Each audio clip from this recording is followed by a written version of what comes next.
Dadasi Xitoydan menga Dyson olib keling desam, atigi bitta retsept o'rganib kelibdilar. Xitoycha go'shtmish, lekin tayyorlab ko'rib hecham afsuslanmadim.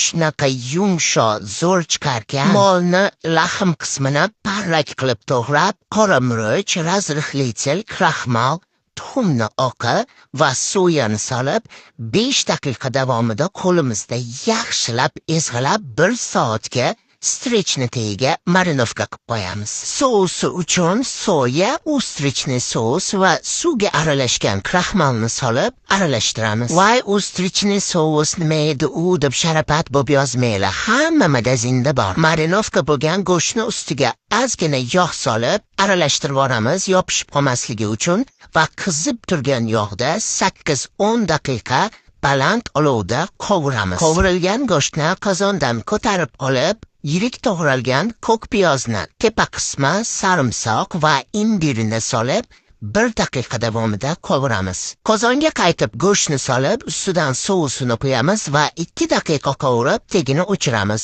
Bu videoni dadasiga Dyson olib berishlariga sekin namir qilib yuborib qo'yinglar. Tiziga esa